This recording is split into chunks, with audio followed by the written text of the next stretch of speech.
ಯಾಕಂತಂದ್ರೆ ಆ ವರದಿಯಲ್ಲಿ ನಾವು ತೆಗೆದುಕೊಂಡ ಕ್ರಮಗಳೆಲ್ಲವೂ ಸರಿ ಅನ್ನುವಂಥ ರೀತಿಯಲ್ಲಿ ಅವ್ರು ಆ ರೀತಿ ಸಮರ್ಥಿಸ್ಕೊಳ್ಳಿಕ್ಕೆ ನೋಡಿ ಏನು ಸರ್ಕಾರ ಏನು ವರದಿಯನ್ನು ಸಲ್ಲಿಸಿದೆ ನ್ಯಾಯಪೀಠದ ಮುಂದೆ, ಎಲ್ಲೋ ನಮಗನ್ಸಿದ್ದು ಸರ್ಕಾರ ಈ ನಡೆದಿರ್ತಕ್ಕಂಥ ಘಟನೆಯನ್ನು ಸಂಪೂರ್ಣವಾಗಿ ಯಾವುದೇ ಇಲ್ಲೊಂದು ಅಪರಾಧಿಕ ಪ್ರಕರಣ ನಡೆದಿಲ್ಲ, ಇದೊಂದು ಆಕಸ್ಮಿಕ ಅನ್ನುವ ರೀತಿ ಬಿಂಬಿಸಲಿಕ್ಕೆ ಪ್ರಯತ್ನ ಪಡ್ತಿದೆ ಅನ್ನೋದು ನಮ್ಮ ಅನಿಸಿಕೆ ಮೊದಲನೇದಾಗಿ. ಎರಡನೇದಾಗಿ ನ್ಯಾಯಪೀಠಕ್ಕೆ ನಾವು ಕೆಲವೊಂದಷ್ಟು ಪ್ರಶ್ನೆಗಳನ್ನು ಸರ್ಕಾರದಿಂದ ನಾವೇನು ಎಕ್ಸ್ಪೆಕ್ಟ್ ಮಾಡ್ತಿದ್ದೀವಿ ಅನ್ನೋದನ್ನು ನಾವು ನ್ಯಾಯಪೀಠದ ಮುಂದಿಟ್ಟಿದ್ವಿ. ಅದು ಒಂದನೇದಾಗಿ ನೋಡಿ, ಈ RCB ಅಥವಾ IPL ಅನ್ನೋದೇನಿದೆ, ಇದು ಯಾವುದೇ ದೇಶವನ್ನು ಅಥವಾ ಯಾವುದೇ ರಾಜ್ಯವನ್ನು ಪ್ರತಿನಿಧಿಸ್ತಕ್ಕಂಥ ಒಂದು ಪಂದ್ಯ ಅಲ್ಲ ಮೊದಲನೇದಾಗಿ.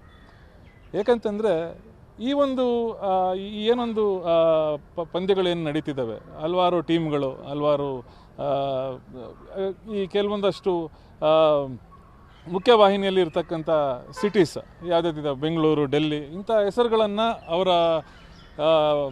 ಅವರ ಒಂದು ಈ ಖಾಸಗಿ ಮಾಲೀಕತ್ವದ ಟೀಮ್ಗಳೇನಿದ್ದಾವೆ ಇವುಗಳ ಜೊತೆ ಸೇರಿಸ್ಕೊಂಡು ಇವರು ಒಂದು ಪಂದ್ಯವನ್ನು ನಡೆಸಿರ್ತಕ್ಕಂಥದ್ದು, ಅದಕ್ಕೆ ನಮಗೆ ಯಾವುದೇ ತಕರಾರಿಲ್ಲ.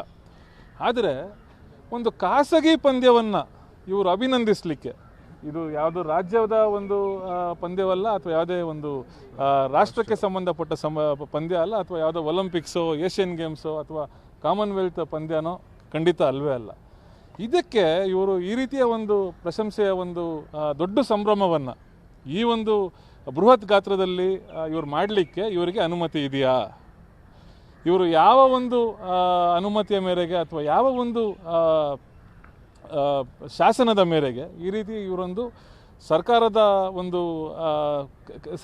ಒಂದು ಈ ಗೌರ್ಮೆಂಟ್ ಟ್ರೆಜರಿ ಅಂತ ಏನು ನಾವು ಹೇಳ್ತೀವಿ, ಆ ಒಂದು ಈ ಹಣದಿಂದ ಇವರು ಇಂತಹ ಕಾರ್ಯಕ್ರಮಗಳನ್ನು ಆಯೋಜಿಸಬಹುದಾ ಅನ್ನೋದು ಮೊದಲನೇ ಪ್ರಶ್ನೆ.